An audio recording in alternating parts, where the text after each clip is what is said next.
오늘부터는 이제 외우시는 거 없습니다. 그래서 편히 들으시면 되고요. 근데 외우는 게 없으니까 약간 지루하기는 하더라고요. 그리고 오전 강의 때는 복습을 사실 거의 안 하고 그냥 넘어갔거든요. 그랬더니 조금 어려워하시는 분들이 있어서 복습을 조금이라도 하고 요 표를 한 번쯤 적어보시는 게 제일 좋겠다 싶어서 오전에는 안 했는데 지금 오후에는 표를 좀 지금 급하게 좀 나눠드렸습니다. 우리 이거는 이제 다 기억하시죠? 다 외우진 못하더라도 우리 천천히 한번 쭉 한번 읽어보시죠. 자, 시작. 창종무사왕포 창타원파 아이아요 가미레 홍시가모 가미레루 사사나솔 포기성벽. 네, 우리 시대 순서대로 창조시대, 족장시대, 모세시대, 왕정시대, 포로시대. 그 다음에 저 단어 4개 이제 쭉 늘려서요. 자, 창조, 타락, 홍수, 바벨탑, 아브라함, 이삭, 야곱, 요셉, 홍해, 시내산, 모압평지, 가나안 정복, 애신상, 레위인첩, 그 다음에 사무엘, 사울, 다윗, 솔로몬, 그 다음에 여로보암, 아합, 히스기야, 요시야. 제가 요아스라고 계속 잘못 적어놨더라고요. 요시야가 맞습니다. 그 다음에 포기성벽 해보겠습니다. 포로, 귀한, 성전 건축, 성벽 건축. 네, 이렇게 해서 7개 8개를 우리가 외웠습니다. 그리고 이 표를 작성하는 게 제일 핵심이었습니다. 우리 표 역사서 뼈대 순서만 10개였죠. 우리 앞글자만 따서 외우는 거. 우리 해보시죠. 시작. 창출민수 사사망 대라는. 네, 요거는 앞에도 못하셨습니다. 우리 3번만 창출민수 사사망 대라는. 시작. 창출민수 사사망 대라는. 창출민수 사사망 대라는. 창출민수 사사망 대라는. 네. 그래서 역사서 뼈대 이렇게 정해놓고 저희가 제외 목록 살펴봤었죠. 그래서 레위기는 법전이기 때문에 시간이 흐르지 않았고요. 그 다음에 신명기는 모세의 고별 설교이기 때문에 앞에 있는 걸 복습하는 개념이기 때문에 목록에서 제외했습니다. 그 다음에 룻기는 전체 사사시대에 포함되는 역사이기 때문에 제외 목록으로 빼놨고요. 에스더는 포로 귀환한 사람들이 메인 스토리고 여기는 바사 왕국의 남은 사람들 스토리이기 때문에 제외하였습니다. 그리고 시가서에서 욥기는 족장시대에 포함해서 넣어놨죠. 그리고 시편은 다윗이 가장 많이 썼기 때문에 다윗이 있는 사무엘 상하에다 기록해놨습니다. 그 다음에 잠언전도 아가는 누가 기록했죠? 예, 그래서 솔로몬이 있는 열왕기 상에다가 연결을 해놨습니다. 그 다음에 이제 이 선지서가 제일 문제였죠. 예, 선지서에서 외워야 될 거는 요 3가지였습니다. 호세와 아모스, 요나, 호아요. 자, 호아요는 어디 시대 사람이죠? 여로보암 2세 때 북이스라엘이 멸망하기 직전 마지막 멀쩡했던 시기였습니다. 그리고 그 다음에 이사야랑 미가는 예, 히스기야 왕 때 아수르에게 북이스라엘이 멸망하고 이제 아수르가 남유다까지 서들어왔던 시대였습니다. 그리고 마지막 이 요시야 왕 때 남유다 16대 왕 마지막 멀쩡했던 왕 시대에 하나님께서 선지자를 집중해 주셔서 나움, 스바냐, 예레미야, 하박국 이 4명의 선지자들이 집중적으로 활동했다라는 거 설명드렸습니다.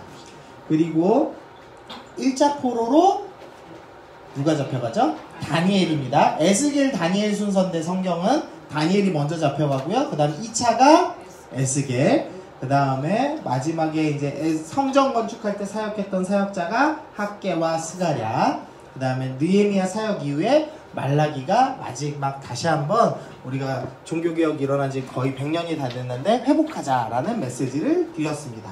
그렇게 해서 우리가 39권을 지금 다 만들어 봤는데요. 이거 지금 한 번만 좀 써보시죠. 앞뒤로 돼 있으니까요. 한 번은 보고 쓰시고 한 번은 안 보고 쓰시고 이런 식으로 복습을 좀 잠깐 하고 그 다음에 이제 진행하겠습니다. 네. 넘어가도 되겠죠?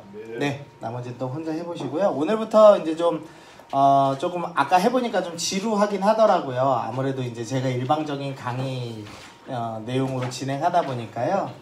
질문을 조금 더 하면 좋겠다라고 저희 집사람이 피드백을 주긴 했는데요. 네, 어떻게 해야 될지 고민을 좀 하고 있습니다. 그리고 오늘 내용들은 이제 청년부가 지금 창세기 듣고 있는데요. 창세기 첫날 설교 내용입니다. 당분간 청년부들은 좀 복습한다는 좀 생각을 갖고 따라가면 좋을 것 같고요.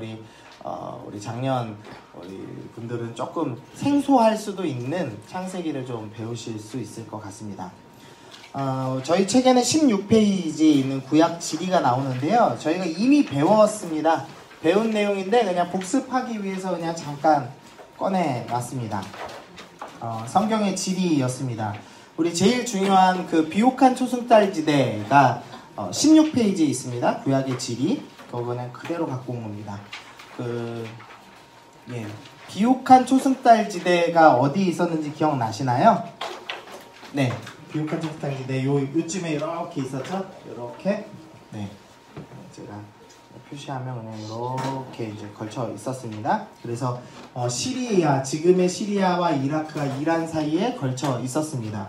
그래서 시리아가 이 남유다 북이스라엘 분열 왕국 시대 때 나하만 장군이 있었던 아람 왕국, 거기에 후손들이 시리아 사람들이고요. 그 다음에 바벨론 느부갓네살, 다니엘을 포로로 잡아갔던, 그리고 남유다를 멸망시켰던 그 나라의 후손들이 이라크라고 일반적으로 이야기하고요. 그 다음에 바사 왕국, 페르시아 고레스 나오고 귀환시켰던 그때가 이제 이란 이제 선조들이다라고 이제 설명을 드렸습니다. 그래서 보시면은 왜 지난번 설명드렸죠? 이렇게 바다로 해서 키프로스 섬에서 시돈으로 해서 이집트로 가거나, 아니면은 블레셋으로 해서 이집트로 가는 바닷길을 이용하거나, 아니면은 왕의대로라고 해서 요단강 동편으로 해서 이렇게 길 따라 가는 길을 이용해서 두 문명, 이집트와 이 메소포타미아 문명이 왔다 갔다 하는 중간 지점에 이스라엘이 있었다. 요것만 좀 이해하시면은 크게 뭐 어려움 없이 이해하실 수 있습니다. 요 뒤에는 이제 그 그림, 비옥한 초승달지대 그냥 표시만 좀 해놓은 그림입니다. 이제 창세기를 시작하는데요. 저희가 창세기 하시면 아마 요 지리를 잊어먹으실 겁니다. 별로 지리 개념 없이 그냥 쭉 진행해도 무방하기 때문에요. 그래서 가끔씩 좀 복습을 하도록 하겠습니다. 조금 지루합니다. 첫 시간이 해보니까요. 저자 문제를 좀 먼저 다루려고 합니다. 책으로는 18페이지에 있는 곳입니다.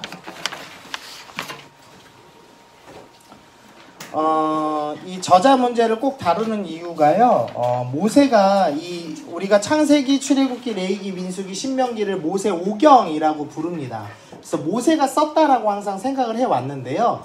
모세가 기록하지 않았다고 주장하는 사람들이 있습니다. 그래서 그 주장을 그냥 간략하게만 살펴보고 뒤에 이것을 반박하는 좀 내용을 하겠습니다. 먼저는 이 모세 오경에 모세를 3인칭으로 기록해놓은, 묘사해놓은 부분이 있다라고 이제 이야기합니다. 민수기 12장 3절에 보니까 이 사람 모세는 온유함이 지면의 모든 사람보다 더하더라. 만약 모세가 썼으면 자기 스스로 이런 자랑을 할 리가 없다는 거죠. 그래서 모세가 쓰지 않았다, 이렇게 이제 증거하는 자료로 사용합니다. 그리고 무엇보다 이제 확실한 것은 모세의 죽음이 기록되어 있습니다. 모세가 아무리 위대한 선지자여도 자신의 죽음을 미리 예언해서 기록해 놓을 수는 없겠죠. 그래서 이거는 아마 모세가 쓰지 않았을 거다라는 이제 증거로 사람들이 많이 사용합니다. 그리고 오늘 이날까지라는 문구나 지명들이 등장합니다.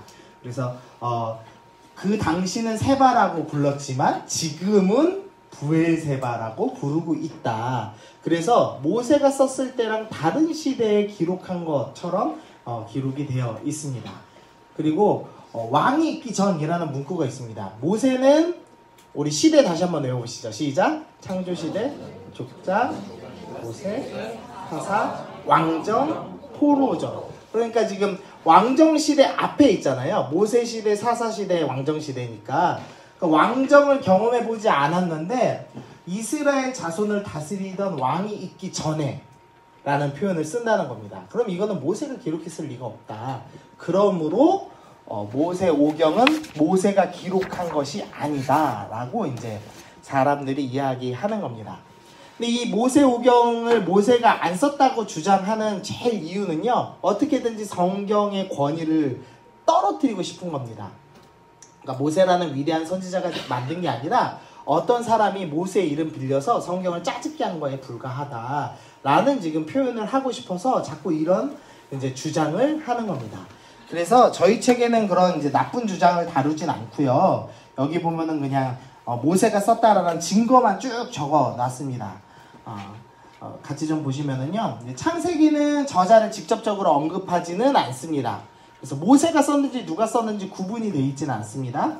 그러나 성경은 일관되게 모세가 창세기를 포함한 모세오경을 기록했다고 증거한다 라고 되어 있죠. 그 다음에 신구약도 모세오경을 이제 모세가 썼다고 설명하고 있습니다.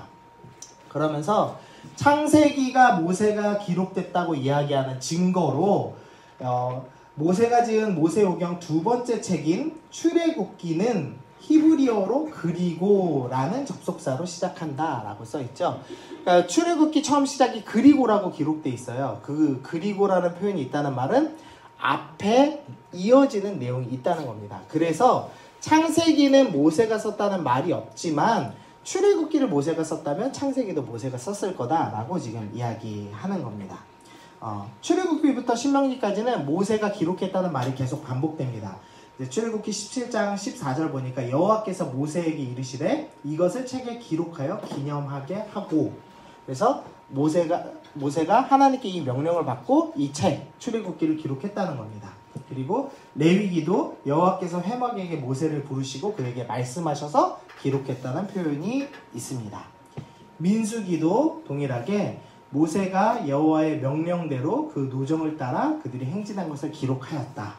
신명기에도 모세가 이스라엘 무리에게 선포한 말씀이다.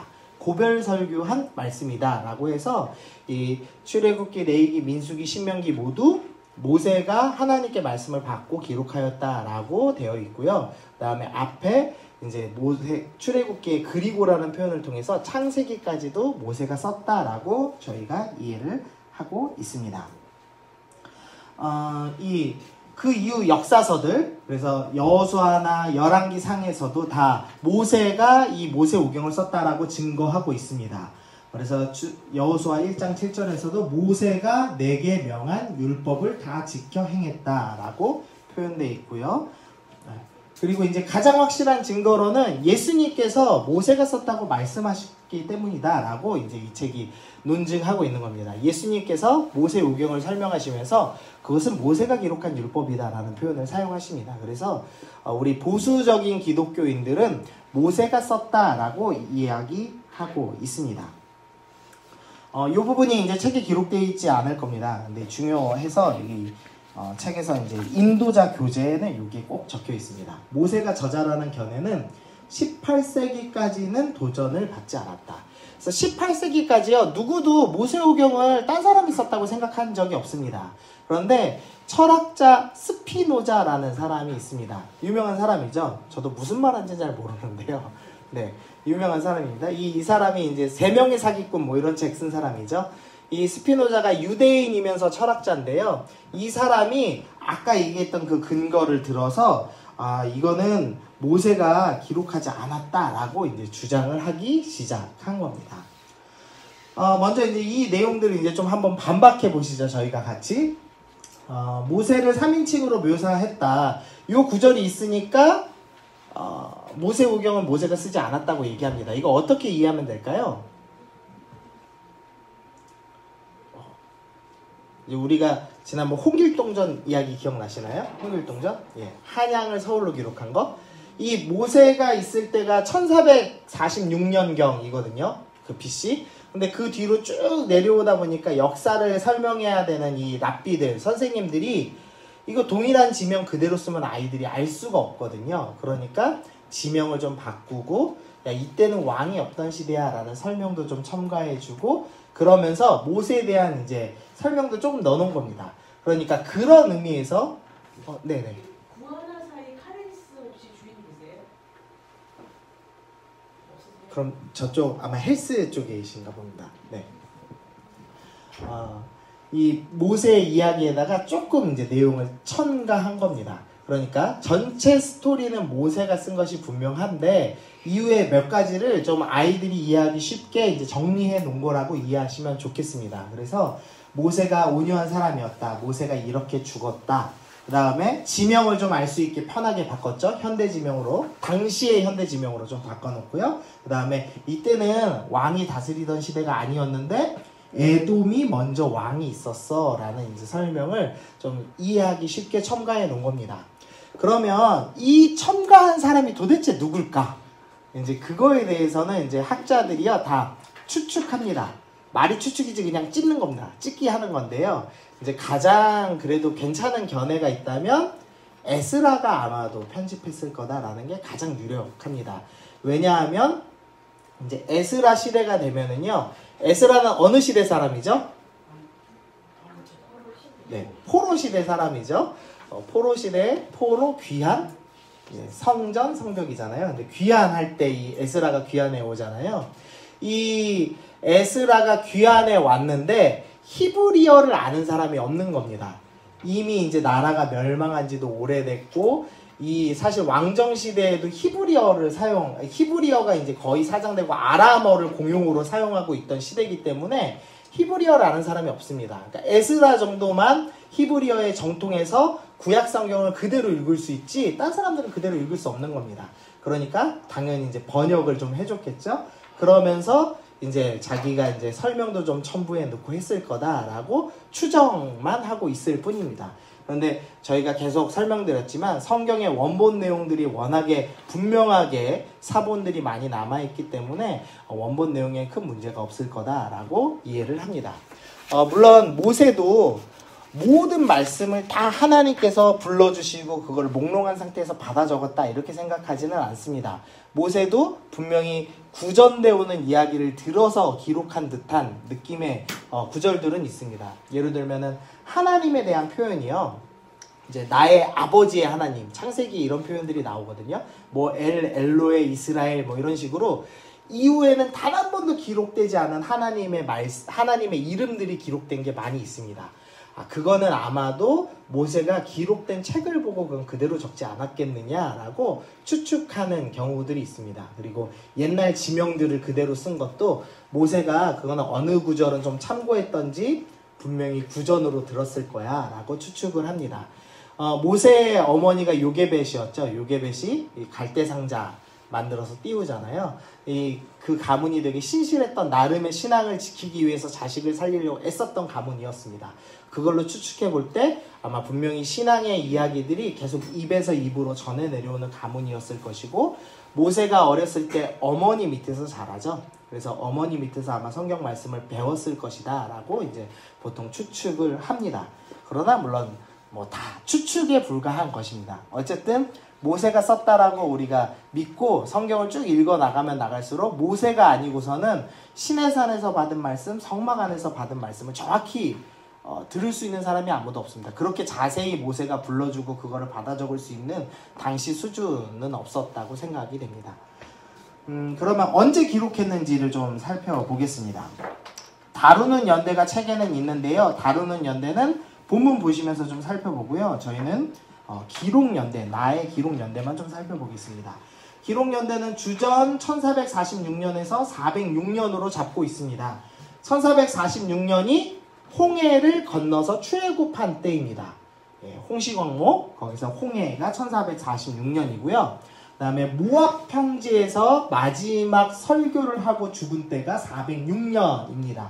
그래서 그 사이에 기록했을 거야 라고 이제 추정만 하고 있을 뿐입니다. 그리고 나에 보시면 아마도 이스라엘의 광야 방황기에 기록하기 시작했을 것이다 라고 되어 있죠. 이스라엘 백성들이 우리가 외우진 않았지만 가데스 바네아에서 정탐꾼 보내고 실패하죠. 그 다음에 광야로 다시 돌아옵니다. 그리고 거기서 40년을 지내죠. 그 40년 중에 38년의 기록이 없습니다. 그리고 이스라엘 백성들이 보통 이제 광야를 막 뱅글뱅글 돌았을 거라고 우리가 생각을 하잖아요. 물론 이제 나쁜 의미로 뺑뺑이라고 제가 표현을 했는데요. 사실 200만이나 되는 사람이었고요.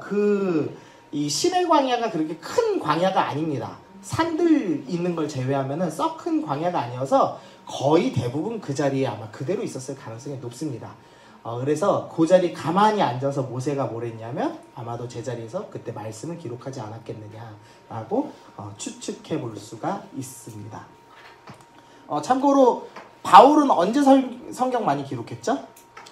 네, 감옥에 갇혔을 때. 그러니까 주님께서 때로는 못 움직이게 하시는 것도 이유가 있는 거죠. 예, 우리가 지금 어떤 분은 취업이 안 돼서 우리 와 있을 수도 있는데 그게 주님이 말씀 배우라고 하실 수도 있는 거고 하나님께서 허락하시는 때가 다 있는 것 같습니다. 네, 우리 언제 어디서 누가 언제 어디서 무엇을 어떻게 왜 이런 취지로 이제 이 책은 기록이 되어 있는데요. 주제를 뭐 일일이 읽고 넘어가는 거는 의미가 없고 본문에서 찾아보는 게 의미가 있을 것 같아서요. 저희는 왜만 좀 읽고 넘어가도록 하겠습니다.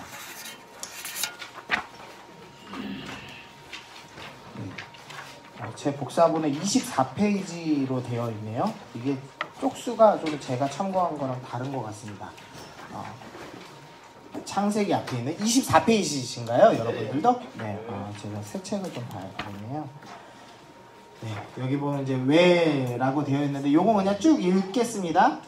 가번입니다. 창세기는 애굽 땅에 종 되었다가 모세와 함께 출애굽한 이스라엘 백성들에게 자신들이 누구인지 어디서 온 존재인지 어디로 가고 있는지 자신과 이스라엘 민족을 향한 하나님의 목적은 무엇인지 알려주기 위해서 기록되었다. 저희는 이 왜를 어떻게 설명했었죠? 창세기를 기록한 이유. 창세기는 하나님이 어떤 일을 하고 계시다고 저희가 배웠죠? 예, 창조 시대가 일단 있었고요. 그래서 창조 전반적인 걸 알려주시고 그 다음에 12장부터 50장은 뭘 알려주시는 사연이었죠? 백성을 만드는 과정, 하나님의 백성을 만드는 과정이라고 저희는 설명을 했습니다. 그래서 이스라엘 백성들이 자라나는 과정, 하나님이 어떤 분이신지를 알아가는 과정으로 설명을 하고 있습니다. 우리 나번 우리 함께 읽겠습니다. 시작. 창세기는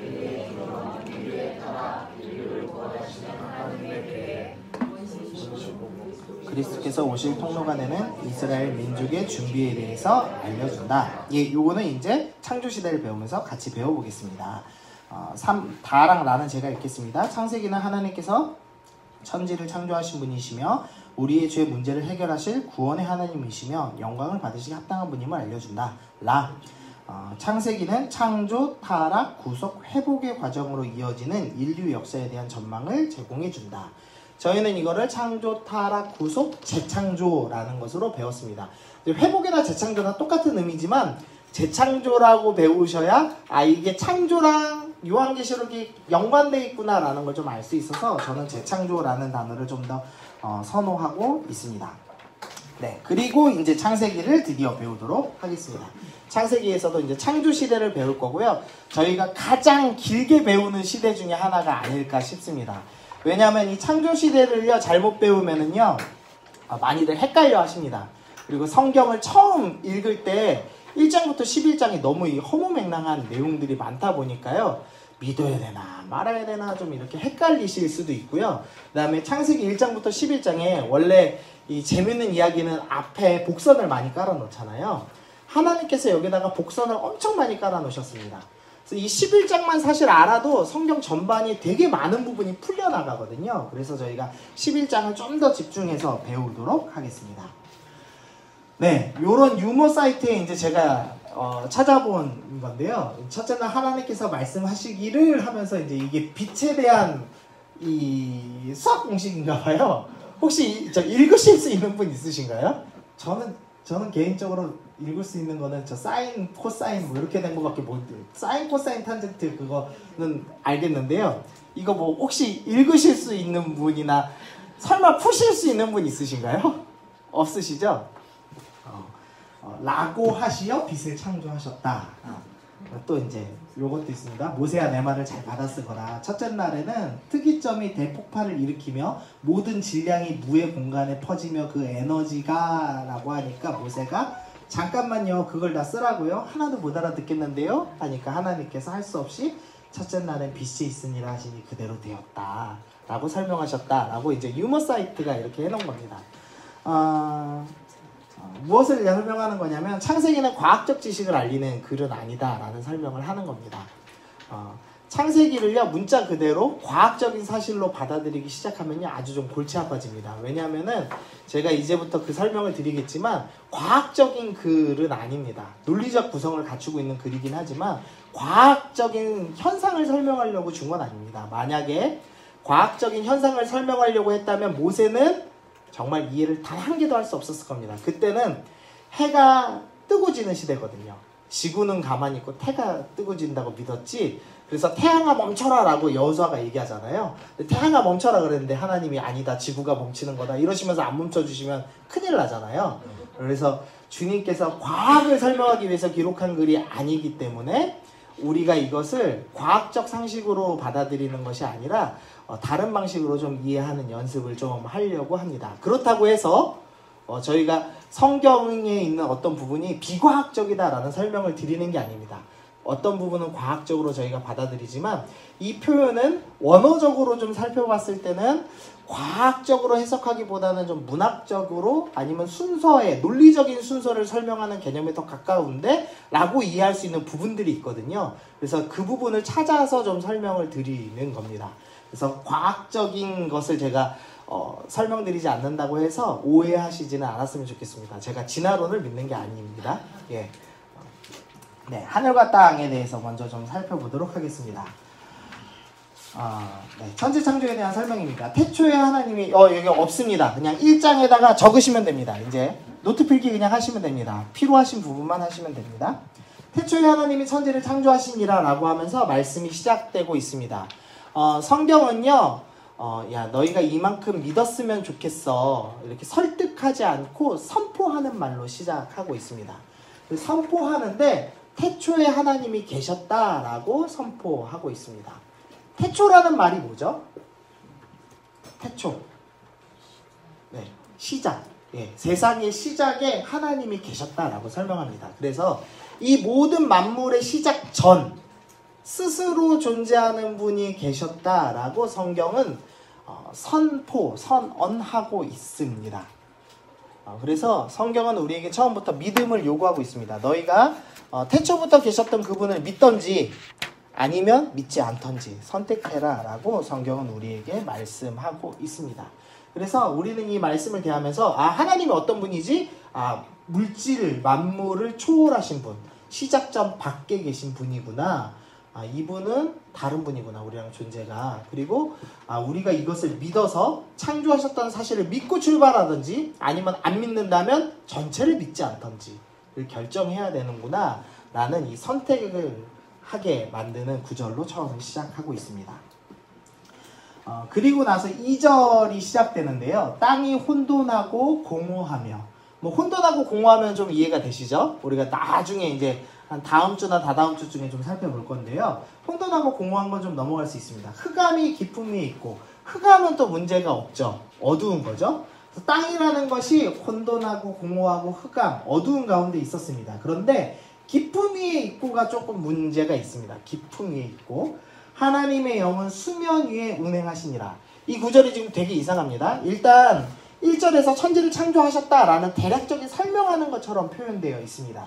그런데 뜬금없이 갑자기 땅이 등장합니다. 이게 땅 창조하신 건가요? 2절에 있는 땅은 지금 하나님이 갑자기 짠 하고 창조하신 건가요? 우리가 보통 창조하실 때 어떻게 창조하신다고 믿죠? 말씀하시니 그대로 되었다고 믿습니다. 근데 2절에는 지금 갑자기 짠 하고 땅이 생겨났습니다. 그럼 이 땅은 뭔가? 이게 하나의 문제고요. 두 번째로는 수면 위에 운행하신대요. 수면, 이 물이잖아요, 물. 이 물은 또 어디서 나오죠? 이제 이게 벌써 이제 2절에서부터 궁금증이 나오는 겁니다.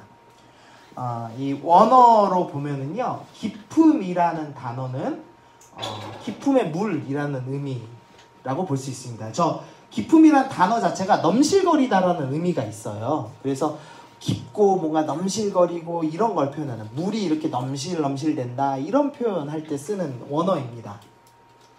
그러면 이제 더 혼란스럽습니다. 땅이 넘실거리고 있고 하나님은 수면 위를 운행하신다라고 표현하는 겁니다. 그러니까 땅이라는 존재가 즉 넘실거리는 마치 수면이 물인 것처럼 넘실대고 있는 상태이다라고 2절이 설명하고 있습니다. 그래서 우리가 알고 있는 땅과는 좀 다르구나라는 설명을 할 수 있겠습니다. 6절에서도 뜬금없이 물이 나옵니다. 그리고 9절에서 10절을 보시면은요, 이제 10절에 돼서야 묻을 땅이라고 부르시는 장면이 나옵니다. 그래서 우리가 생각하는 이 발 밟고 있는 이 땅은요, 10절에서 만들어진 겁니다. 그러면은 2절에 있는 땅은 도대체 뭔가? 이 둘은 서로 다른 거라는 거죠. 땅이라고 표현은 되어 있습니다. 그러나 다른 존재인 겁니다. 모세가 이거를 듣고 기록할 때 아마 단어가 없었을 겁니다. 단어가 없어서 설명할 수가 없었을 겁니다. 이 6절에 있는 물과 이제 땅이 이제 동일한 표현입니다. 우리 기품으로 통해서 우리가 살펴보셨죠? 이게 넘실대다라는 의미가 있고 수면 위를 표현하는 걸 볼 때 이 땅이라는 게 사실 우리는 모르지만 어떤 물이 넘실대는 상태에 있는 어떤 물질이라는 의미인 것을 알 수 있습니다. 그리고 6절에 나오는 물도 창조되기 전에 물이기 때문에 이 땅이 이 물을 표현하는구나 라는 것을 알 수 있습니다. 그래서 이것을 어떤 물질 세계가 처음 만들어지기에 어떤 원물질이 아니겠는가라고 이제 추측하는 겁니다. 추측. 아무도 알 수 없습니다. 다만 땅이라고 표현은 되어 있지만 넘실대는 물과 같은 어떤 물질이 있었기 때문에 이게 바로 원물질 아닐까라고 이제 이해를 하는 겁니다. 학자들이 나름의 생각대로 이해를 하는 거죠. 그리고 나서 1절을 다시 살펴보니까요. 이게 학자들이 머리를 땅 하고 맞는 겁니다. 어떤 의미냐면요. 우리가 천지라는 단어, 한 단어로 우리는 표현하죠. 한자로 이해하니까요. 그러나 사실 원어로 보면 하늘과 땅을 만드셨다라는 표현인데 1절에서 하나님이 하늘과 땅을 만드셨다고 할 때 땅이 원물질 만드셨다는 의미구나. 그러니까 물질 세계의 어떤 기초가 되는 무언가를 만드셨다는 표현이구나. 라는 것을 이해한 겁니다. 조금 설득력 있으신가요? 예. 그래도 여러 학자들이 추측을 하는 것 중에 이제 저희 쪽에 있는 좀 보수적인 교수님의 이제 학설을 제가 좀 따라가는 겁니다. 그래서 원물질을 만드셨다라는 표현을 하였다라고 한 겁니다. 다른 설득력 있으시죠? 그러면 문제가 있습니다. 도대체 저 하늘은 뭘까요? 땅이 물질 세계의 그 기초가 되는 걸 무언가를 만드셨다라고 표현하는 거면 하늘은 도대체 뭘 만든 것인가? 그게 이제 오늘의 과제입니다. 하늘은 뭘 만들었을까? 예. 저도 알 수가 없죠. 그래서 말씀에 적혀 있습니다. 우리 골로새서죠? 예, 골로새서 1장 말씀 읽어보시겠습니다. 시작!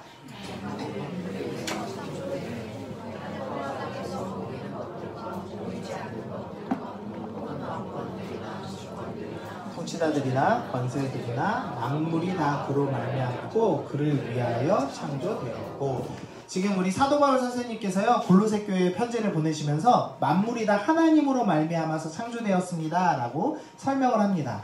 그러면서 하늘과 땅에서 보이는 것들과 보이지 않는 것들이 창조되었습니다 라고 묘사하고 있습니다. 보이지 않는 거 뭐 있나요? 창조된 거. 공기는 근데 물질이잖아요. 이 풍선에다 불면은 느낄 수 있고 만질 수 있죠. 그러니까 그거는 눈에는 안 보이지만 사실 만질 수 있고 느낄 수 있는 존재입니다. 그냥 보이지 않는 거, 하나님이 창조하신 거 뭐 있을까요? 예? 권위? 권위. 하나님께 권위를 부여하시죠. 권세, 그 권력. 또 뭐 있을까요? 눈에 보이지 않는데 되게 확실한 거 하나 있는데요. 천사. 네. 천사가 있으면 천사가 있는 어느 공간이 또 있죠? 뭐가 있죠? 예, 하늘나라. 하늘나라가 있으면 또 뭐가 있죠? 예, 지옥이 있겠죠. 그래서 아마도 이거 추측하는 겁니다. 하늘이 보이지 않는 세계를 의미하는 거 아닐까라고 추측을 합니다. 다시 이제 마태복음 이 관점을 가지고 마태복음 6장 10절 우리 주기도문을 외우시면요, 되게 재밌습니다. 우리 같이 읽어보시죠. 시작. 나라가 임하오시며 뜻이 하늘에서 이루어진 것 같이 땅에서도 이루어지리라. 여기서 땅은 되게 명확하죠? 이 땅입니다. 이 세상입니다. 이 세상에서 이루어집니다. 그럼 여기서 하늘은 뭐죠? 하나님이 계신 하나님 나라입니다. 하나님 나라, 보이지 않는 어떤 세계죠. 그래서 이 창세기 1장 1절이 의미하는 바는 태초에 하나님이 하늘, 보이지 않는 영적인 세계를 만드시고 그 다음에 보이는 땅, 보이는 세계, 물질 세계를 만드셨습니다 라는 표현일 거다라고 이제 생각을 하는 겁니다. 그리고 나서 보니까 이제 우리 신앙 선배들이 이제 외웠던 여러 가지 신경이라고 부르는 우리의 믿는 바를 표현하는 겁니다. 우리가 외우고 있는 신경 딱 하나 있습니다. 무슨 신경 외우고 계시죠? 사도신경 외우고 계십니다. 이게 사도신경을 외우는 이유는요, 그리스 정교회부터 모든 이 좀 교파를 초월한 사람들이 다 사도신경은 다 믿음으로 받아들이거든요. 그래서 그리스 정교회가 깜짝 놀라는 게, 야, 너네 왜 사도신경 외워? 막 이럽니다. 자기들하고 우리하고 신앙이 다른 줄 알았는데, 우리가 한 하나님을 믿는구나 라는 걸 알게 하기 위해서 저희가 일부러 사도신경, 가장 기초되는 신경을 외우고 있습니다. 그런데 저희가 니케아 신경도 저희가 받아들이고 있거든요. 그 믿는 바로. 이 니케아 신경에 보니까 우리는 한 하나님, 보이는 세계와 보이지 않는 세계를 만드신 전능하신 하나님을 믿습니다 라고 표현되어 있습니다. 그래서 이 하나님의 사역이 창세기 1장 1절을 통해서 알 수 있는 것은 물질 세계와 영적인 세계를 먼저 창조하셨구나. 그래서 랍비들이 여러 가지 추측을 합니다. 이 보이지 않는 세계를 언제 만들었을까? 요거는 이 첫째 날 전에 만드셨지. 왜냐면 하나님 나라가 있어야지 있으니까. 그럼 천사는 언제 창조했을까요? 랍비들의 추측입니다. 되게 이 사람들이 웃기거든요. 천사의 특징이 뭐죠? 예? 전달하죠. 그리고 또 이게 보이는 특징, 성경에 나오는 날개가 있습니다. 날개가 있어서 날개가 있는 거 언제 창조하죠? 새를 넷째 날 창조하거든요. 그래서 천사는 넷째 날 창조됐을 거야. 이렇게 추측합니다. 추측. 아무도 모릅니다. 저는 보이지 않는 세계 만드시면서 아마 만드시지 않았을까라고 추측은 하는데요. 알 수는 없죠. 어쨌든 창세기 1장 1절이 의미하는 바는 보이는 세계와 보이지 않는 세계를 만드셨다라는 의미입니다. 그리고 또 이때는 뭘 만드셨냐면 시간을 만드셨을 겁니다. 그 전까지는 시간이 흐르지 않죠. 태초에 계시니까, 태초 밖에 계시니까 시간 밖에 계신 분입니다. 그런데 이 하나님께서 창조하시면서부터 시간이라는 게 흐르기 시작합니다. 그래서 빛에 대해서 묵상하시면요, 빛은요, 이제 인터스텔라 그 영화 보셨죠? 빛이 이렇게 이동하잖아요. 속력이 있는 존재잖아요. 그래서 이동하죠. 그러니까 공간이 있고 시간이 있어야지만 표현되는 물질이죠. 빛도 과학으로 따지면 물질이라고 하더라고요. 그래서 나름의 무게가 있기 때문에 중력에 의해서 끌어당겨서 빛이 굴절한다, 이런 표현 하잖아요. 그래서 빛이라는 존재가 창조된 것, 첫째 날 창조되죠. 그 순간부터 이미 시간이 흐르기 시작하고 공간이라는 것이 만들어져 있는 것이고 뭔가 이동할 수 있는 무언가가 생겼다라고 이제 설명을 하는 겁니다. 그래서 이 창세기 1장 1절만 보더라도 성경이 그냥 창조하셨어, 믿어, 이렇게 강요하는 게 아니라 우리가 생각하는 것보다 훨씬 더 깊이 있는 사고를 요구하는 말씀이다 라는 좀 생각을 좀 해봅니다. 우리 계속 나갈까요? 잠깐 쉬실까요? 한 가만 더 할까요? 하나만? 네. 삼위일체 창조 사역만 좀 살펴보겠습니다. 지루한 부분이어서. 없습니다, 이것도. 요거 오늘 거 다 없습니다. 그냥 필기 필요하신 부분만 하시면 됩니다. 필요하신 부분만. 그냥 머릿속에 살짝 담갔다만 빼셔도 큰 문제 없습니다. 나중에 성경 읽으실 때 이거 되게 깊이 있는 말씀이었는데 이 정도만 생각하시면 되겠습니다.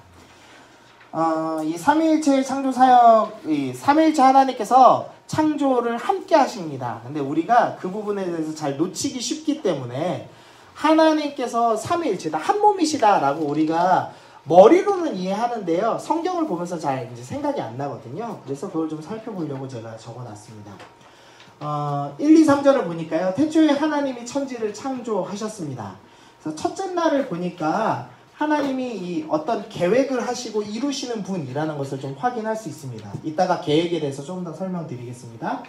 그리고 나서 이 2절에 보니까 하나님의 영이 뭐 하고 계시죠? 수면 위에 운행하셨다. 운행이 뭐예요? 움직이는 겁니다. 그래서 이 원어의 표현은 날개를 가진 게 움직이는 의미거든요. 그래서 날개 가지고 날아다니셨다 이렇게 해석하는 사람들도 있고요. 하나님이 이때 뭐 물질만 있는데, 물질 세계만 있는데 뭘 날아다니셨겠어. 그래서 날개로 품었다 라는 표현이 더 맞을 거야 라고 해석하는 사람도 있습니다. 날개로 품었다는 표현이 좀 더 따뜻하죠. 만약에 품었다는 표현이 맞다면 성령께서 이 모든 세계가 만들어지기 전에 알을 품듯이 품고 계시는 겁니다. 아주 소중하게 이 만들어지는 것들, 그리고 이 원물질 안에는 당연히 이제 우리가 만들어질 요소들이 다 포함되어 있는 거잖아요. 우리가 만들어질 것을 생각하면서 따뜻하게 품고 계신 성령의 사랑에 대해서 좀 생각해 볼 수 있습니다. 그리고 나서 3절에 보니까 하나님이 이르시되 빛이 있으라 하시니 빛이 있습니다. 하나님이 이르시되 말씀하시자 실행이 됩니다. 예수님은 요한복음 1장에서 뭐라고 말씀하냐면 태초에 말씀이 계시니라 이 말씀이 하나님과 함께 계셨으니 이 말씀은 곧 하나님이다 라고 하면서 말씀이 예수님이다 라는 설명을 합니다. 근데 이 말씀이 성경책이 아닙니다. 성경책이 예수님이라면 우리가 성경책 함부로 할 수 없겠죠. 그래서 말씀이라는 것이 이런 프린트되고 인쇄된 그것을 의미하는 게 아니라 하나님께서 계획하시고 말씀을 선포하시면 그대로 이루시는 분, 실현하시는 분이라는 의미에서 말씀이라는 표현을 하는 겁니다. 그래서 3절에서 하나님께서 계획하시고 계획을 실행하시려고 할 때 실행하시는 분, 그분이 바로 예수님이다 라고 3절에서 설명하는 겁니다. 그래서 삼위 하나님께서 모두가 다 등장하고 있는 겁니다. 하나님께서는 계획하시고요, 성령께서는 품으시고요, 그 다음에 예수님께서는 실행하십니다. 그리고 나서 생각해보니까 참 맞는 거예요. 왜냐하면은 하나님께서 우리를 구원하시기로 결정하셨습니다. 그러면 예수님께서 어떻게 하시죠? 이 땅에 오셔서 직접 우리랑 만나시고 직접 십자가를 지심으로써 실행하시죠. 그리고 성령께서는 어떤 일을 하시냐면 지금 우리가 성령 안에 있죠. 성령께서 우리 안에 내주하십니다. 우리를 어떻게 하시죠? 따뜻하게 품으시고 우리를 위해서 안타까워하시고 기도하시고 품어주시는 사역을 하시죠. 그래서 창세기 1장 1, 2, 3절에서 하나님의 사역이 동시에 다 드러납니다.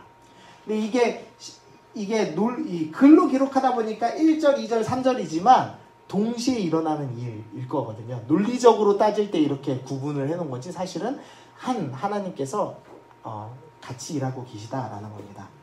그리고 나서 이제 1장 26절에 보니까 하나님이 이르시되 우리의 형상을 따라 우리의 모양대로 우리가 사람을 만들고 라는 표현이 있는 거죠. 그래서 이 우리라는 표현이 삼위의 하나님을 의미하는 것이 분명하다라고 우리가 이해할 수 있습니다. 그래서 하나님께서는 처음부터 같이 사역하고 계시는 겁니다. 이제 이후에 살펴보겠지만 예수님께서 또 언제 나타났다라고 추측하냐면요, 여호수아가 이 가나안 정복을 앞두고 혼자서 이제 거닐고 있을 때 한 군대 장관, 여호와의 군대 장관이 앞에 나서는 장면이 나옵니다. 그리고 나서 군대 장관이 내 발에 신을 벗어라 라고, 모세가 하나님께서 모세에게 명령했던 것과 동일하게 여호와의 군대 장관이라고 묘사된 그분이 동일한 명령을 합니다. 하나님과 동일한 수준의 신발 벗음의 거룩함을 요구한다면 이 군대 장관은 하나님과 동일한 존재겠죠. 그리고 하나님의 일을 실행하고 싸우는 분, 예수님이신 거죠. 그래서 이런 장면에서 예수님이 나타나셨구나라고 이제 구약 학자들이 추측하는 장면들이 계속 나옵니다. 그래서 성경에서 구약에서부터도 삼위일체 하나님께서 함께 사역하고 계시다라는 것을, 시작부터 사역하고 계시다라는 것에 대해서 조금 살펴봤습니다. 저희 여기까지만 하시고 우리 30분까지만 저희 쉬고요. 네, 다시 시작하도록 하겠습니다. 네, 감사합니다. 네, 첫째 날부터 6일 날까지 좀 간략하게 좀 살펴보도록 하겠습니다. 1장에서 하루, 첫째 날이 되면 저녁이 되면 아침이 되니 이는 첫째 날이다. 저녁이 되면 아침이 되니 이는 둘째 날이다. 이런 표현들이 계속 반복하고 있는데요. 도대체 그 창세기 1장에서의 하루는 몇 시간을 의미할까요? 하루가 몇 시간인가요, 지사님? 24시간. 네, 24시간이죠. 그러면은 창세기 1장에서의 하루는 몇 시간일까요? 1장에서 하루요? 네, 총 6일까지 진행되죠. 7일이 진행되잖아요. 그 7일에서의 하루는 몇 시간일까요? 네, 그 24시간 이렇게 생각하시면 되겠죠. 근데 이제 조금 문제가 있습니다. 문제가 24시간은요 이제 태양이 있을 때 지구가 스스로 한 바퀴 도는 거. 이제 공전은 태양을 놓고 이렇게 1년 동안 쭉 도는 거잖아요. 이걸 1년으로 잡잖아요. 이렇게 한 바퀴 도는 거, 스스로 지구가 한 바퀴 도는 거를 자전이라고 부르고, 그때 시간이 24시간이기 때문에 하루를 24시간이라고 부릅니다. 이게 해가 뜨고 해가 지는 시간을 했더니 24시간이 되는 거죠. 근데 문제는요, 과학적으로 이제 설명하는 겁니다. 태양이 4일째 창조됩니다. 그러니까 적어도 지구라는 존재가 자전을 하려면요 4일째부터 가능합니다. 해가 뜨고 해가 져서 하루가 되려면은 그게 24시간의 개념을 잡는다면 4일째부터는 24시간이라고 할 수 있습니다. 그러면 첫째, 둘째, 셋째 하루는 도대체 몇 시간일까요?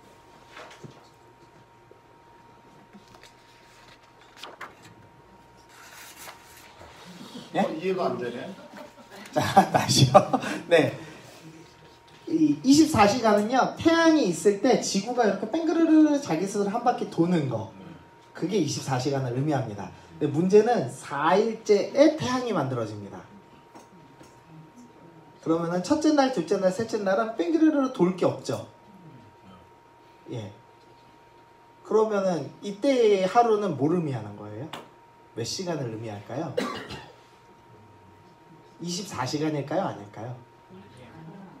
모르죠. 아무도 모르죠. 아무도 모르는 겁니다. 그래서 이때 하루가 진짜 24시간일 수도 있습니다. 왜냐하면 하나님께서 마음 먹으시면 말씀만 하시면 1초만 해도 창조하실 수 있는 거잖아요. 그러니까 진짜 하루일 수도 있습니다. 그러나 이런 여러 가지 의미로 생각해 볼 때는 어떤 구간을 의미하는 가능성이 더 높다는 거죠. 아, 요때는 요걸 만드는 이 시기, 그 다음에 둘째 날은 이걸 만드는 시기, 셋째 날 이거 만드는 시기, 그런 식으로 조금 구분하시는 의미가 좀 더 강하지 않은가라고 이제 생각해 볼 수 있는 겁니다. 제가 창조과학을 부정하는 게 아닙니다. 창조과학이 일어날 수 있습니다. 근데 이거를 부정하는 사람들이 부정하는 이유는 하나님이 창조를 완벽하게 하루 만에 하실 수 없기 때문에 수없이 긴 억년의 시간이 필요해. 그래야지만 이 지구라는 존재가 만들어질 수 있고 빅뱅으로 대폭발이 일어나서 빛이 생기고 그래서 수십억 년, 수천억 년이 생겨야 이 지구라는 물질이 만들어지는 거야 라고 시간으로 설명을 하죠. 근데 시간으로 설명하는 건 사실은 하나님께서 만드셨다는 걸 믿지 못하기 때문에, 그러니까 하나님이 능력이 부족하기 때문에 시간이라는 것이 능력이 많아서 무언가 될 거라고 이해하는 겁니다.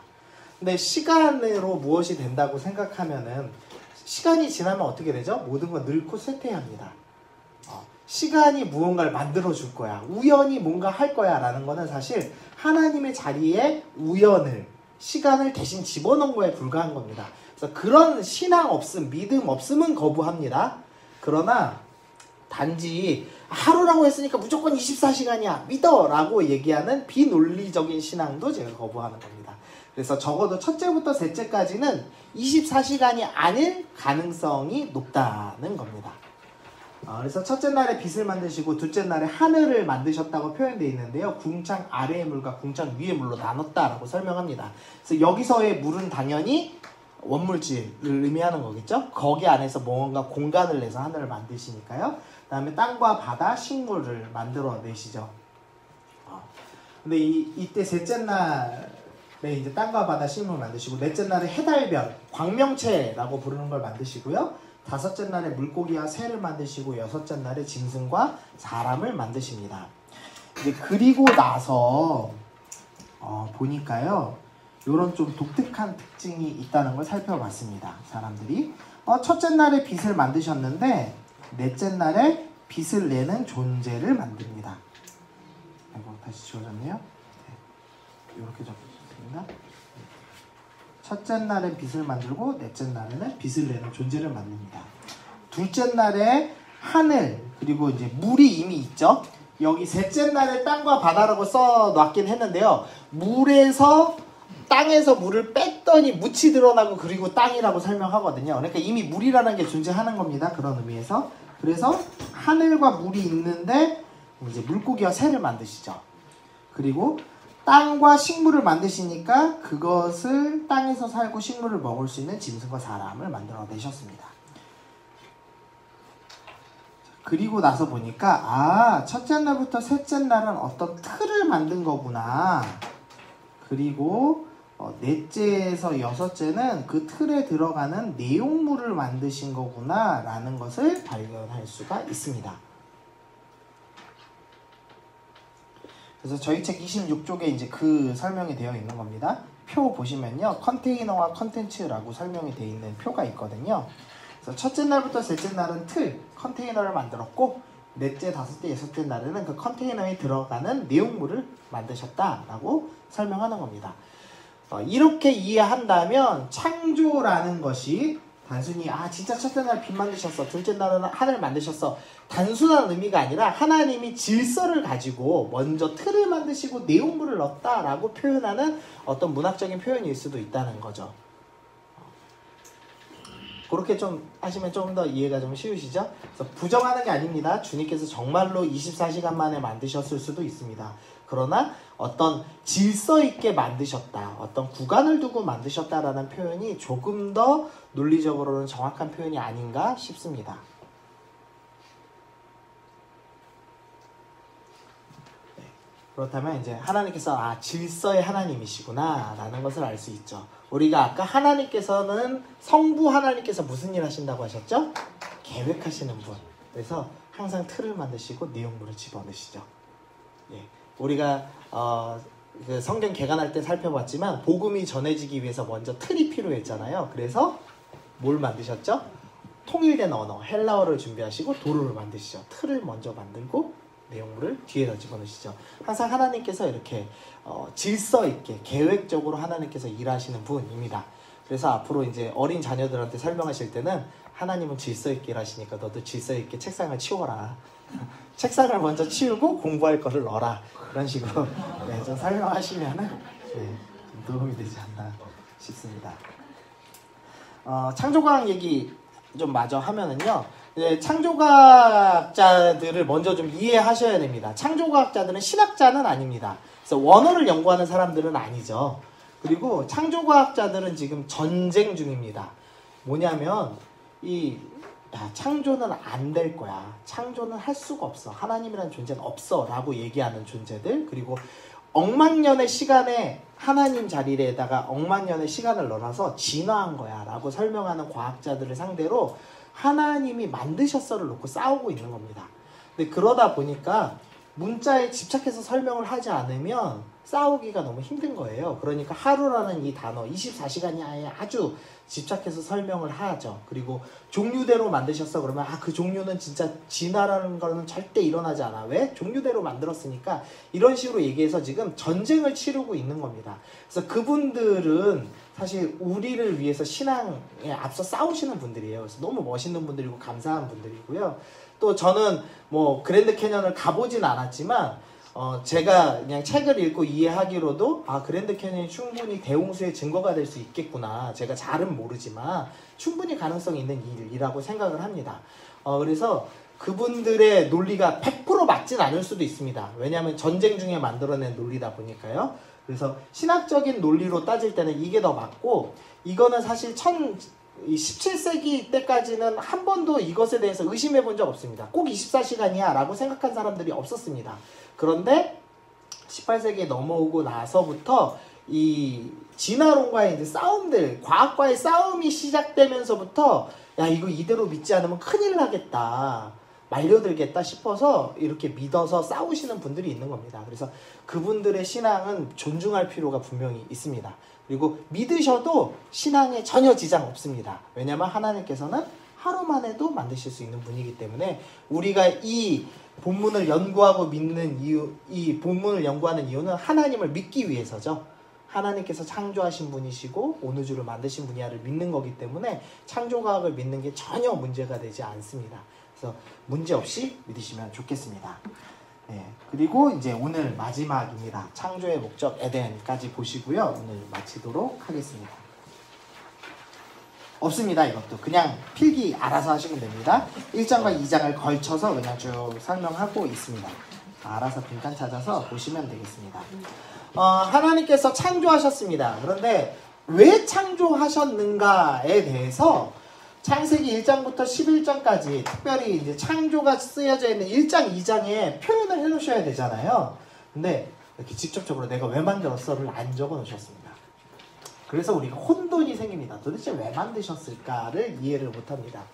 근데 하나님께서 이렇게 수준 낮게 A는 B야 이렇게 적어 놓지를 않으셨을 뿐이지 다 이 은유를 사용하셔서 다 적어 놓으셨거든요. 말씀 안에 다 숨겨 놓으셨습니다. 근데 우리가 성경을 몰라서 발견 못하는 것 뿐이죠. 그래서 제가 찾은 게 아니라 학자가 찾아놓은 거를 제가 잘 복사해서 붙여넣기를 해놨습니다. 그래서 따라가시면서 아 이게 이런 거구나 라는 것을 경험하시면 좋겠습니다.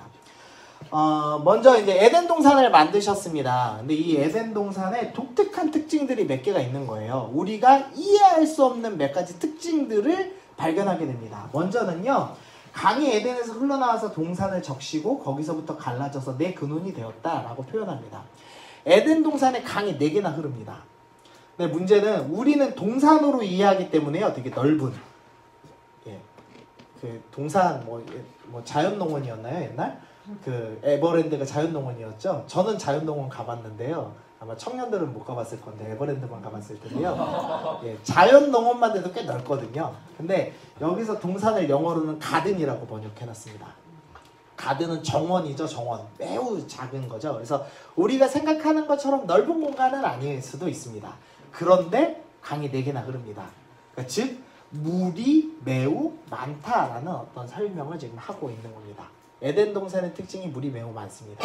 하나님께서 창조하셨습니다. 온 우주를 창조하셨는데요. 문제가 있죠. 인간이란 존재는 온 우주를 이해하지 못합니다. 눈으로 온 우주의 크기를 다 알 수도 없는 존재죠. 그래서 하나님께서 내가 왜 창조했는지 보여줄게 라는 모델 하우스로 에덴이라는 아주 작은 동산을 하나 준비해 주셨습니다. 그리고 거기다가 이해할 수 없는 이제 독특한 걸 넣어놓으셨는데 그 중에 하나가 물이 많다라는 겁니다. 그리고 나서 이제 성경에서 물을 좀 찾아본 겁니다. 에스겔서 47장 1절에 보니까요. 그가 나를 데리고 이제 에스겔이 환상을 보고 있습니다. 완성될 성전을 보고 있습니다. 성전 문에 이르르니 성전의 앞면은 동쪽을 향하였습니다. 에덴 동산도 문이 동쪽에 있습니다. 그래서 아담과 하와가 동쪽으로 쫓겨납니다. 근데 문이 동쪽에 있습니다. 그래서 에덴 동산하고 똑같은 방향이네? 라는 걸 생각할 수 있습니다. 그리고 문지방 밑에서 물이 나와 흐릅니다. 동쪽으로 흐르다가 성전 오른쪽, 제단 남쪽으로 흘러내리더라. 그래서 이 환상이 물이 처음에 발목에 찼다가 무릎에 찼다가 가슴에 찼다가 이렇게 완전히 차는 이 환상으로 이루어집니다. 그래서 성전에서부터 나온 물이 가득 채우는 환상을 경험합니다. 그러면 이 도대체 물이 뭐냐? 성경에서는 물을 이렇게 설명합니다. 이 말씀을 좀 읽어보시죠. 시작.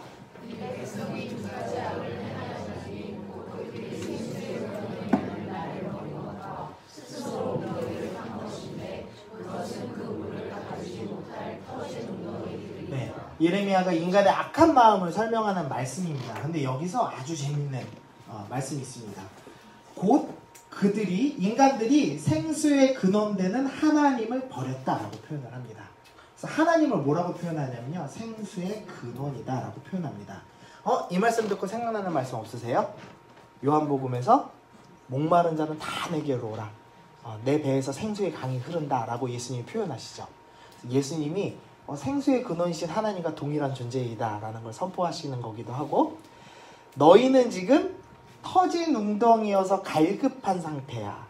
뭔가 망가졌어. 구멍이 나서 물이 자꾸 새는 상태야. 그래서 내가 너희에게 다시 생수를 온전히 공급해 줄게. 물을 가득 채워줄게 라고 말씀하시는 장면입니다. 에덴 동산에 물이 많았습니다. 생수의 근원이신 하나님이 공급해 주시는 그 생명이 가득한 상태, 풍족한 상태다라는 것을 표현하고 있는 겁니다. 자, 그러면 완성될 하나님 나라, 요한계시록이에요. 완성될 하나님 나라가 마지막에 이제 22장, 23장에 묘사가 되잖아요. 그 완성될 하나님 나라에는 물이 있을까요, 없을까요? 물이 있겠죠. 네. 말씀 읽어보시죠. 시작. 또 그가 수정같이 맑은 생명수의 강을 내게 보이니 하나님과 및 어린 양의 보좌로부터 나와서. 생수의 근원이신 하나님의 보좌로부터 흘러나와서 생명수가 가득한 곳이 완성될 하나님의 나라다라고 설명하고 있습니다. 그래서 물이 많다라는 표현은 뭐냐면 생명의 근원이신 하나님이, 그러니까 하나님이 주시는 생명이 풍성한 상태, 풍족한 상태를 의미하는 겁니다. 하나님이 원래 계획하셨던 창조는 그 생명이 풍족한 상태, 하나님의 보좌로부터 나오는 생명수가 가득한 상태를 의미한다라는 것을 이야기합니다. 네, 두 번째로 좀 독특한 특징이 있습니다. 11절, 12절 보니까요. 첫째 이름은 비손이라 금이 있는 하일라 온 땅에 둘렀다라고 하면서 금이 있는 땅이 있다. 그리고 그 땅의 금은 순금이고 그곳에는 베들리엄과 호마노도 있었다라는 표현을 합니다. 이 에덴 동산에 아담이랑 하와밖에 없고 아담이랑 하와는 빨개 벗고 있죠. 홀라당 벗고 있어서 보석이 필요 없습니다.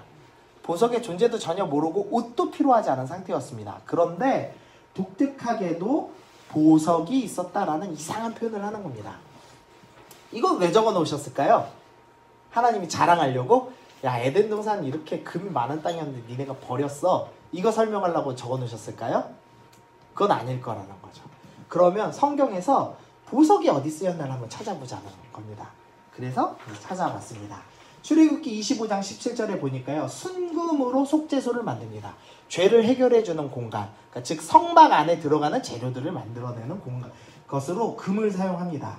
그리고 25장 7절에 보니까 호마노, 아까 있었던 그 보석이죠. 그 보석을 사용해서 에봇과 흉패에 물릴 보석들을 설명합니다.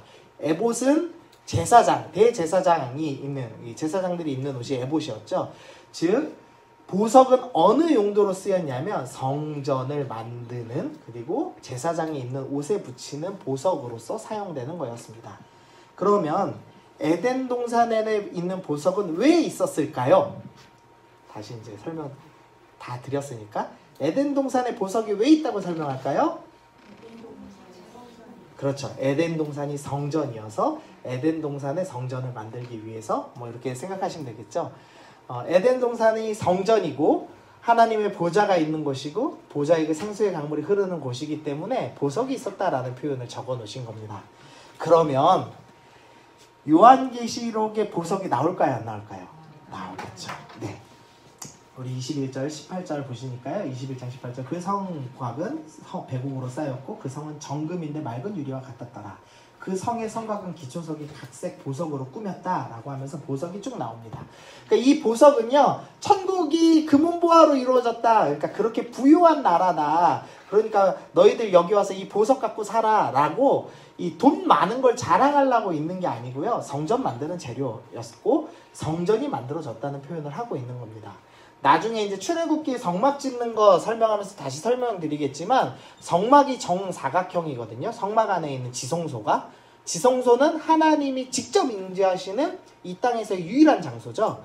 근데 이 완성될 요한계시록의 성전이 정사각형으로 이루어져 있습니다. 그리고 보석으로 동일하게 만들어지고요. 그래서 성경은 계속해서 에덴 동산이 어떤 곳이다? 성전이다 라고 설명합니다.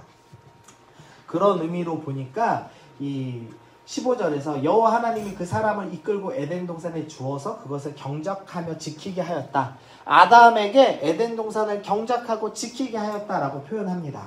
그런데 민수기에서 제사장이 성막을 지키는 것에 동일한 원어를 표현하고 있습니다. 그들이 회막 앞에서 시무하되가요 경작하다라는 원어를 사용하고 있고요. 그 다음에 회막의 모든 기구를 맡아서 지킨다라는 것도 동일한 원어입니다. 그래서 제사장은 성막 안에서 경작하고 지키는 역할을 합니다. 그리고 아담도 에덴 동산에서 경작하고 지키는 역할을 합니다. 자, 그러면 아담은 무슨 역할을 하기 위해서 만들어진 겁니까? 에덴 동산, 즉 에덴 동산에 지어질 그 성전 안에서 하나님의 제사장 역할을 하도록 지어진 존재다라는 거죠. 우리의 존재는 어떤 존재냐면 하나님이 만드신 그 아름다운 세상 가운데서 성전을 만들고 하나님께 경배드리고 영광을 돌리고 하나님을 찬양하는 존재로 우리가 만들어졌다라고 성경은 이야기하고 있는 겁니다. 네, 여기까지 이제 이해되셨죠? 자, 그리고 나서 성전의 이제 목적을 좀 살펴보시죠. 성전이 건축되면요, 이런 일이 있습니다. 출애굽기 40장에 성막이 완성됐습니다. 보시죠. 30절 보니까요. 그는 성막과 제단 주위 뜰에 포장을 치고 뜰 문에 휘장을 다니라. 모세가 이같이 성막을 만드는 모든 역사를 끝마쳤습니다. 완성이 되니까 무슨 일이 일어나냐면요. 구름이 회막에 덮이고 여호와의 영광이 성막에 충만합니다.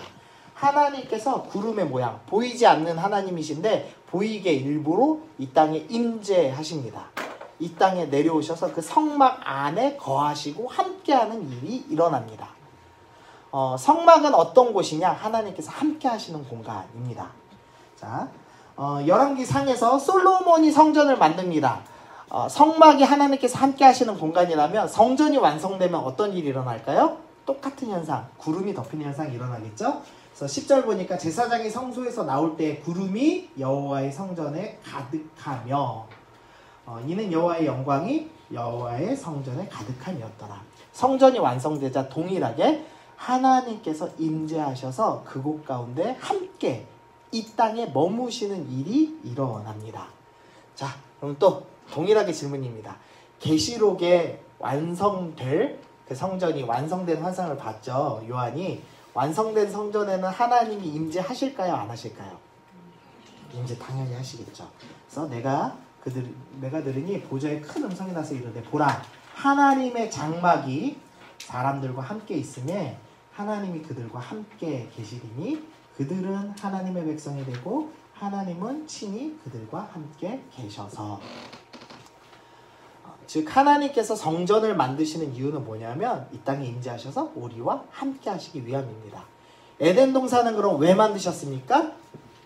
우리와 함께 하시기 위해서 만드셨습니다. 그리고 인간은 하나님을 그 성전 안에서 예배하고 하나님께 영광 돌리는 존재로 창조되었습니다. 그래서 3장 8절에 아주 마음 아픈 말씀이 나와요.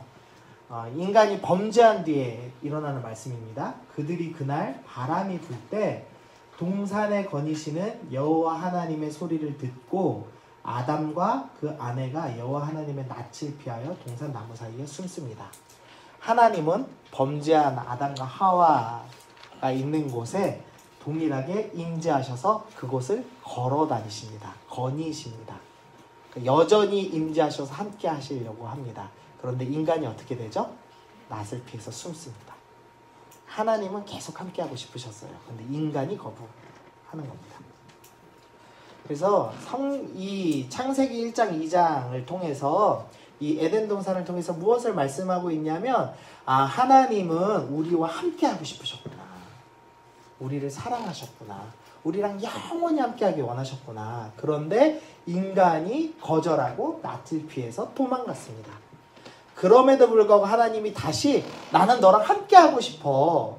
그래서 어떻게든지 임재하고 함께하려고 같이 다니시기 시작하는 겁니다. 그래서 그 조그만 성막 하나 만들어서 그 한평 그 땅에 거하시는 겁니다. 내가 너랑 함께하고 싶어. 내가 그거 함께하고 싶다는 걸 이걸로 보여줄게. 성막을 볼 때마다 생각해. 내가 너랑 함께하고 싶어서 이게 이렇게 온 거야 라는 걸 설명하시는 겁니다. 그런데 사람들이 하나님을 믿지 않고 뭘 믿냐면 성막을 믿는 겁니다. 성전을 믿는 겁니다. 그러니까 하나님께서 그것을 다 흩으시고 육신으로 입고 이 땅에 직접 오시죠. 그리고 이 땅에서 함께 하십니다. 예수님께서 성육신 하셔서 함께 하시면서 나 너네랑 함께 하고 싶어 라는 걸 다시 보여주세요. 그런데 인간들이 어떻게 하죠? 또 거부하죠. 그런데 예수님께서 내가 다시 재림해서 끝까지 내가 너희랑 함께 할 거야 라고 말씀하십니다. 그래서 저희가 청년부 주제 말씀이 이 말씀이에요. 하나님 우리랑 함께 하시고 싶어 하셔. 우리는 하나님의 백성이 돼야 돼. 그래서 소예배실 가시면요 위드갓 해가지고 요 구절이 적혀 있습니다. 그래서 요 구절 보실 때마다 하나님이 나랑 함께 하시려고 하는구나. 하나님이 나를 백성 삼으시는구나. 날 사랑하신다고 하시는구나 라고 생각하시면서 은혜 받으시면 좋겠습니다. 네. 오늘 강의는 이제 정리하겠습니다. 에덴 동산의 4개의 강을 통해서 성전에 흐르는 강, 생수의 근원신 하나님이 충만한 상태라는 걸 확인했습니다. 그 다음에 에덴의 보석은 성전을 짓는 재료로 사용됐다. 즉 에덴이 성전이었다. 그래서 성전의 의미는 하나님께서 임재하신다는 것을, 함께 하신다는 것을 보여주는 것이다. 그러므로 창조의 의미는 하나님께서 우리와 함께 하시고 우리를 사랑하시고 우리를 부르시는 사랑의 스토리다. 그래서 아가서에서 나의 어여쁜 자야 일어나 함께 가자라고 설명하죠. 그 말씀을 우리에게 지금도 하고 계시다라고 성경은 처음부터 끝까지 일관된 논리를 가지고 일관된 모티프를 가지고 우리에게 설명을 하고 있습니다. 네. 어떻게 좀 이해가 되셨나요? 네. 우리 함께 기도하고 마치면 좋겠는데요. 오늘 말씀들 좀 기억하시면서 하나님 우리랑 이렇게까지 함께하고 싶으셨던 그 주님, 내가 이 말씀을 들으면서 하나님 나도 이제 주님을 함께 하겠습니다. 나도 주님을 사랑하겠습니다. 내가 경작하여 지키듯이 하나님을 온전히 경배드리고 영광 돌리는 사람이 되겠습니다. 우리 그렇게 결단하시면서 잠깐 기도하시고 제가 기도하고 마치겠습니다. 하나님 아버지 감사합니다. 하나님 감사합니다. 하나님 창조의 시작에서부터 우리와 함께 하시기를 원하셨던 우리 주님의 사랑을 우리가 오늘 확인하였습니다. 이 사랑을 기억하면서 내가 일생 가운데 나를 사랑하신 주님과 나도 함께 동행하는 삶을 살겠다, 함께하는 삶을 살겠다 결정하는 우리가 되게 하여 주옵소서. 그래서 온전히 하나님만을 경배하는 사람 되게 하여 주옵소서. 주님 감사드립니다. 예수님의 이름으로 기도드립니다. 아멘. 네, 감사합니다. 마쳤습니다.